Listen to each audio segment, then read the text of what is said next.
Welcome to the Play with Confidence podcast, brought to you by Zena Sport. Zena Sport, the most advanced female impact protection designed by women for women.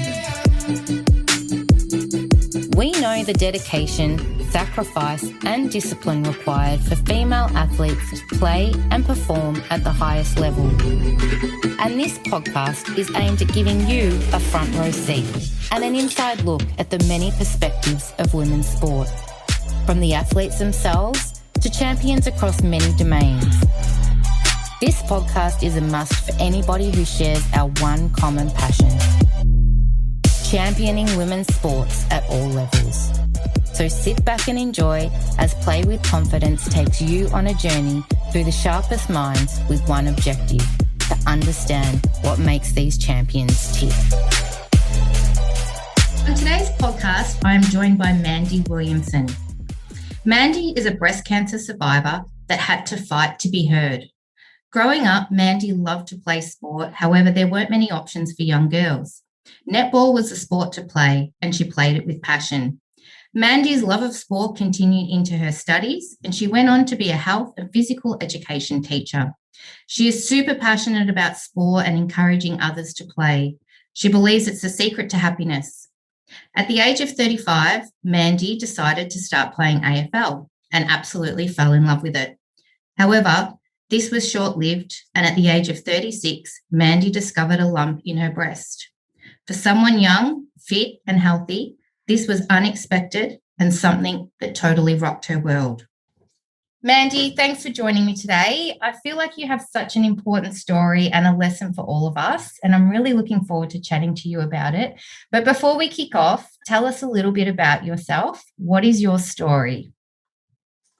Well, my name's Mandi Williamson. I'm a huge sport lover. I'm a HPE teacher. I grew up playing sport, not really having many options because I'm getting a bit old now. Not like the girls have nowadays. They've got so many options. Every single sport's available to them. But yeah, I know. Yeah, I'm jealous. I wish I had, I could grow up with those sports, but that's fine. But I'm a huge advocate for sport, and I just believe it's kind of like the pinnacle to happiness. It's the secret to being happy, because being part of a team, it just gives a lot of life lessons. So, yeah. It's great. It's great for mental health. It's great for self-esteem, and it's great just for completely girls to be out. Especially technology nowadays, I feel like it's, kids especially nowadays need to play a sport because it's a huge life lesson. Anything to be on the screens. Now, another little, a major part of your story is that at the age of 36, you discovered a lump in your breast. Were you vigilant at the time in checking every month? You know, was it obvious? How did you discover it? Because we're all told like to do our monthly checks and check in the shower, et cetera, et cetera. Some of us are vigilant, others not so much. So how did you discover it? So I think I was sporadic, like I wasn't consistently feeling them, but I had a very close teaching colleague, a friend who had been diagnosed with aggressive form of breast cancer only probably about 3 months prior.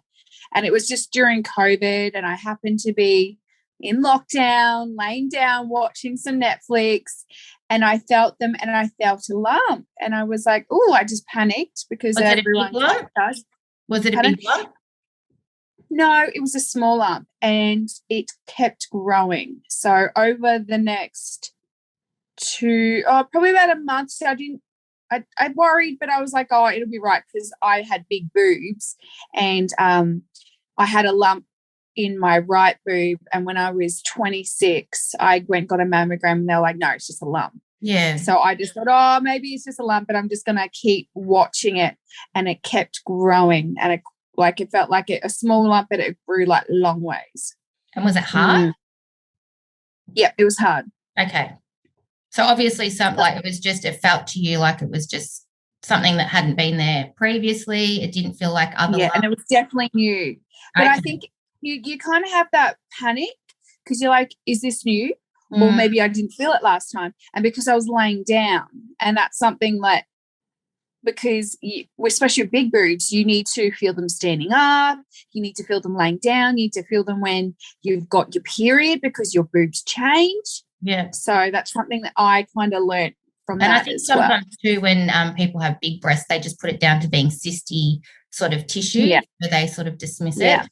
So the fact that it started out as a small lump and then progressively grew over the next few weeks and changed in size, that was a bit of a concern for you. So tell us about that journey from finding a lump to the diagnosis to your surgery and then eventually having a double mastectomy, because it wasn't as straightforward as just finding the lump, going to a doctor and then having it removed and all was well.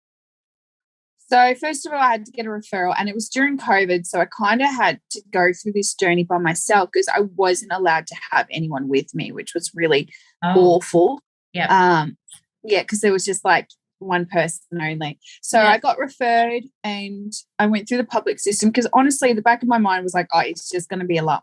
Yeah. And because I play AFL and I was just like, maybe it's bruising from I've just copped a ball to the boob, you know, and you're so as young. you normally do. Because pardon? And you're so exactly. young. Well, that's right. Yeah, exactly. And you get told like, no, this happens later. Like you don't get mammograms till you're older. So I guess that was kind of like in the back of my mind. But so when I got referred to the hospital, it's been a bit of a journey because I had to fight really hard. So initially, I think I got an ultrasound and they were like, oh, that's fine. Then, so it came back no cancer. Then I got a biopsy, came back as no cancer. So every time I'd have to go to this hospital visit and then, you know, wait around hours for the breast clinic. And then breast cancer nurse, she was actually fantastic. She kind of advocated for me.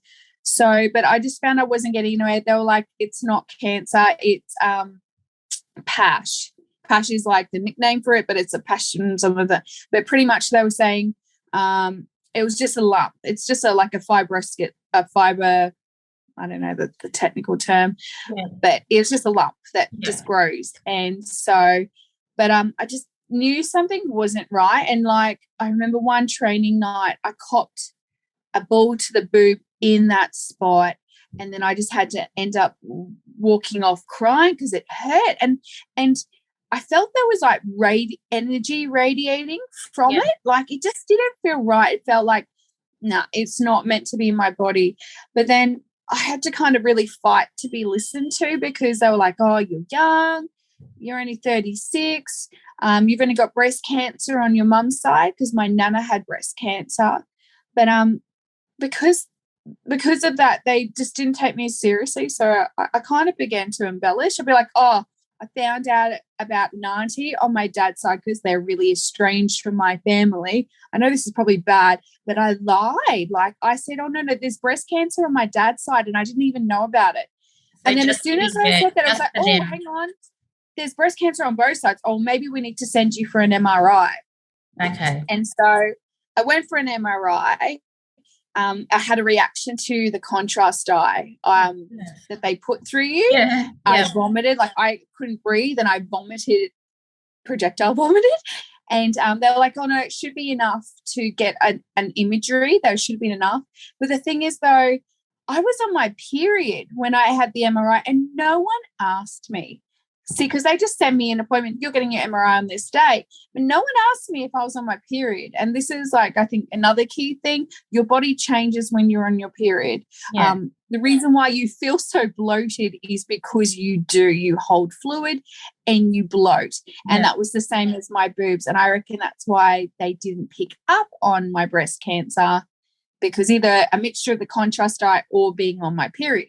Yeah. So did the MRI come back inconclusive or they just ruled out that lump was not cancer? Not cancer. Yeah. Yep. So then that results came back and then I was just like, well, do you know what? You're cutting it out. Like I play sport. Like I can't be copying balls to this. It's growing. I want it out. And they're like, okay, we'll cut it out. So a lumpectomy, they cut it out. I waited 2 weeks, so they automatically give you a 2-week checkup date, and I was like, yes, I can't wait to go in. They're going to check over the stitches and then tell me I can play AFL this weekend because that's all I wanted to do. Yeah. because you just live Yeah. I just live and breathe for my sport, and I love playing it. Plus, you've been and my second season, I was ready to like do better. But then I turned up for the second thing. So they took me into the room. I waited for a bit, and then this junior surgeon, she took me into the room, and we're waiting around. I'm like, do you want to check out the stitches? So then I can go. She's like, oh, we'll just check out your stitches. She checked it over, and then I'm sitting, like, she checked it over. She's like, yeah, that's fine. They've done a really good job. Then I'm sitting around. I'm like, can I go now? And she's like, I don't want to be the bearer of bad news. And I was like, jeepers. What? I go, did you find something? Because I thought it was all clear, because I kept getting told it's not cancer, it's not cancer, it's not cancer.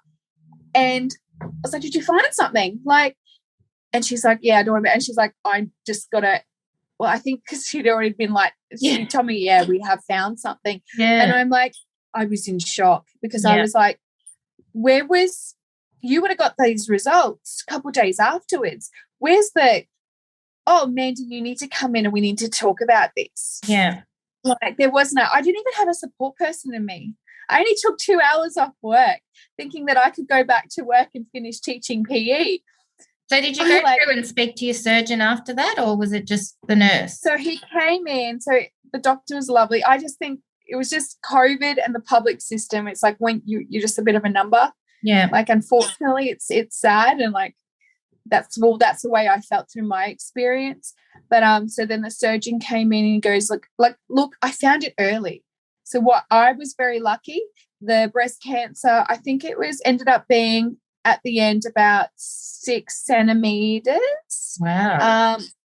Oh no, maybe 6. I don't know. There's the number 6. Yeah. I don't know. It feels like a bit of a daze. Yeah. But what happened is the pash that they kept referring to and kept seeing was surrounding it. And my cancer wasn't invasive. It was NDCIS, which means the cancer's in the breast duct. The breast duct, the ducts. Yeah.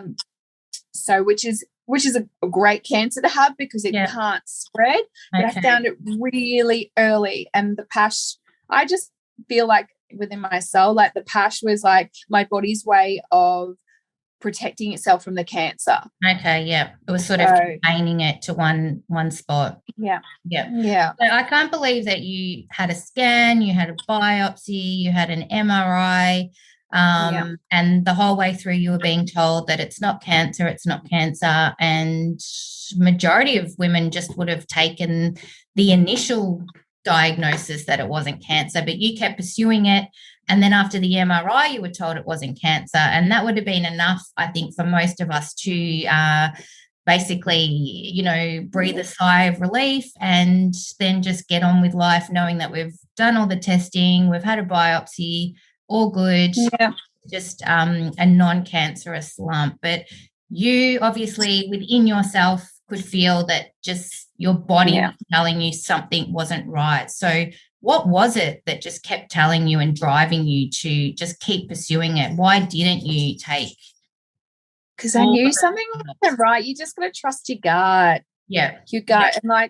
And I think probably because I did play sport, and I did catch a mark one time on the chest, and it hurt. Like, I was like, I wanted it out. Like, I'm active, I'm healthy. Like, I didn't want it in there. Yeah. Like, Did they? And then when I found out I had cancer, I was like, I want it out.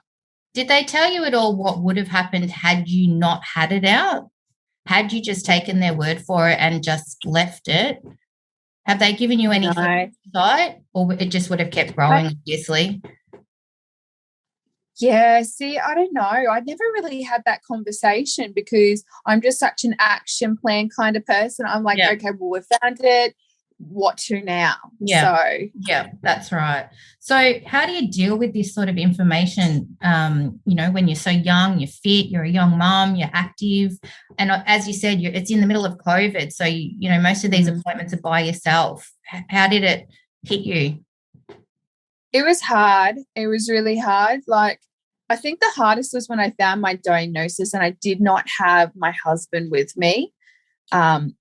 It was really hard. Like, and the next steps, because finding out, even though I had only found out I had cancer in the left boob, I opted for a double mastectomy. Yeah. And I think that's because years ago I'd had a conversation with one of my close friends who she's a scientist, and we just randomly had a conversation. I was like, how is cancer even made? And she talked about the science of how it's just your body goes to repair a cell that's damaged, and instead of repairing it right, it repairs a bad cell. And that's the cancer cell. And she happened to say, oh, yeah, once I have kids, I'm going to get them chopped off. I'll get some new ones. They'll be perky. And then I don't have the chance of getting breast cancer. And I was like, yeah, that sounds good. Like the fact that that little conversation that was so innocent, I think I was like, well, no, cut them off. And they were like, whoa, hang on. Like, especially my breast cancer nurse, she was like, hang on. No, just wait. We can just do another lumpectomy. And I'm like, no, I've got a family. Like I'm a bit of control freak, a bit OCD. I would never be able to trust that there would not be a cancer in the other one. Like I had to fight so hard to find this first lump. Yeah. I would hate to have to go through that again in the other one. And then it made me question the lump that I had in there from when I was 26. And I was like, well, maybe that one could be as well. So I was like, no, I needed them both cut off and reconstruction straight away. And that's when I went privately. And I had a fantastic doctor who she was like, no, you're young. The chance of cancer reoccurring once it's found, it goes up. I think every 10 years it's 10%. Wow. So if I just went through a lumpectomy, the chance of me having cancer, and because I'd already had breast cancer, I started at 30%. So in another 10 years, I had 40% chance of getting breast cancer, and then 50%. And I think the only issue was I did want to have another baby. Yeah. That I wouldn't be able to breastfeed. But then she just said, look, do you know what? Your bottle feed, formula feed, everyone does it. Like the babies are thriving, like, which it kind of put me at ease. But but I think that was the hard part of the journey, because like finding the cancer was hard, waiting to have my surgery was hard, because I'm just not a sitter. I'm not a sitter. I'm a doer. I'm crazy busy all the time. And then when I had my mastectomy, I was in hospital for 3.5 weeks by myself because I couldn't have visitors. How long was it between getting that initial lump removed and then going and having the mastectomy? The initial lump was taken out in July, and then I had my surgery in August, but that's because I went private. That's really and quick. They fit me in. But the thing is, through the private system, I would have been able to get it out sooner. I would have been able to, like this. Yeah, if I wanted to do another lumpectomy, because they were on their margin, so obviously they hadn't taken it all out, I would have been in the next week. Okay. But I was like, no, I actually had a little bit of time on my hands because it wasn't aggressive. I found it super early. But when you hear you got cancer, you just want it out. Yeah, that's right. You just want it out. And unfortunately for some people, I don't know, I'm grateful that I was able to have a double mastectomy. How was that? How was that experience? Just the double mastectomy and then going through the whole reconstructive surgery for you? Was there an emotional attachment there? Was it just relief? What was it for you? I think I kind of ignored it because I kind of pushed it to the side because I knew my journey would be, if I fell pregnant again, that would be my emotional burden that I couldn't breastfeed, if that makes sense. Yeah. But when knowing that they got it all out, it's just, I don't know, for me it was just like the best feeling. Like it was just isolating. I think that with the COVID, it was just so isolating to not have my son and my husband come visit me. Yeah. So I had my mastectomy in August, actually maybe it'd been September. Seriously, it just felt like a whole 6 months of blur for me. But then I had to have a flush as well because I had developed a hematoma. And then I went back in I don't know the date. Oh my gosh. And then I got my implants for expanders, but then I had my final surgery in December. Wow. So it was a really long when process. Yeah. it was it was like about 6 months. surgery. Yeah. 6 months of a blur. Yeah, no, I can imagine for anyone it would be like that. But we first got to know each other probably right towards the end of that journey. Brad and I were on the Today Show. We were doing our first sort of interview about our Zena vest and this new product that we were launching. And I remember after that interview, you know, we got quite a few emails come through and I was all excited. And then I got to yours and it just it really sort of I don't know, hit me like just the fact that at the time you were in hospital, you were watching the Today Show on a Saturday morning. You saw our interview. That's all I had to do. I know. You could have been watching another show though, but you were watching the Today Show and you saw our story, and obviously you felt as though you wanted to, you needed to reach out, and we made contact with each other. And your story was just, I think it really resonated with me, and for us. You know, it wasn't just about launching our product. It was that we were helping people like you, you know, at such difficult times. So from your end, what was it like? You were in hospital, you were watching the Today Show, and then you saw us pop up with this product. What was it like for you, and what made you reach out to us? You gave me a glimmer of hope that I'd be able to go back and play sport, because sport is a huge part of of who I am. And I didn't know how I was going to go with this. Even my plastic surgeon, he said, like, I'm going to lose strength because they cut the muscle and they put the implant under the muscle. And I was like, I don't know where sport is going to fit in, if I'm going to be able to do it. And then I saw this vest and I was like, oh my gosh, this is what I need. Oh my God, I can go back and play sport. Like, it was just like, just like a glimmer of hope, a bit of relief, because I didn't have the answers. Because I was just full steam ahead. I knew I had to have the mastectomy. I had to do it for my family. I needed to do it for the longevity of myself. And it was just whatever I had to sacrifice. Like, it was just the decision I had to do. So when I saw the vest, I was like, yes, I can play sport again. It just gave me hope. So initially it wasn't all about sport. I know that we sent you a vest and it did come in handy during your recovery phase after your reconstructive surgery. So can you tell us a little bit about how it helped you with your recovery? So it was really good for obviously slowly getting back into my fitness. So I love doing a good old park run on the weekend. And after having the surgery, I was very sensitive. Like, even when I saw the surgeon, because I wasn't touching them enough or something, I had to desensitize, but just touching hurt.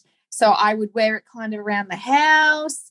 The seatbelt, like I wore it a couple of times because the seatbelt hurts. Like, it really hurts being in the car. But then when I started doing park runs, because people overtake you, and I was worried that, like, after being out of action, if I fell over, like, I'm a bit of a worrywart too, but things can happen though. It wouldn't hurt. Pardon? And then I started. Yeah, exactly. And you know what? I got to start playing netball, like, because I wasn't ready to do AFL yet, which is contact. And netball's not meant to be contact, but it is, you know what I mean? But I played it, like, wore it playing netball, and so it helped me after having my mastectomy get back into sport. Yeah, so that's great. Now, there is a beautiful part to this whole surgery and the whole journey that you've been on in the last 18 months, and that is that a few weeks ago, you've given birth to a beautiful baby girl? Yeah, 5 weeks ago. Yeah, so an amazing angel, extremely special. How's it all going? Each day's different. Yesterday, I would have said, oh, fantastic, she slept beautifully. Yeah. Last night we had a bit of a hard night, but she's a blessing, and she's actually absolutely beautiful. And she was a surprise. Oh, wow. I conceived in January, Yeah. 1 month after my surgery. Wow. And I didn't even think my body would be capable of that after so many surgeries. She was a surprise. Well, that is a blessing, an absolute blessing. So that's a great way, I suppose, to finish off the story. But before we go, we have, obviously a number of girls, a number of women listening to this podcast. So as we finish up today, is there any advice that you would give to these young girls, teens and women out there, given that the journey that you have been through at such a young age? So there's probably a couple of things I'd like to say. One, trust your gut. Like, you always know when something's not right, and fight for it. Like, fight to be listened to.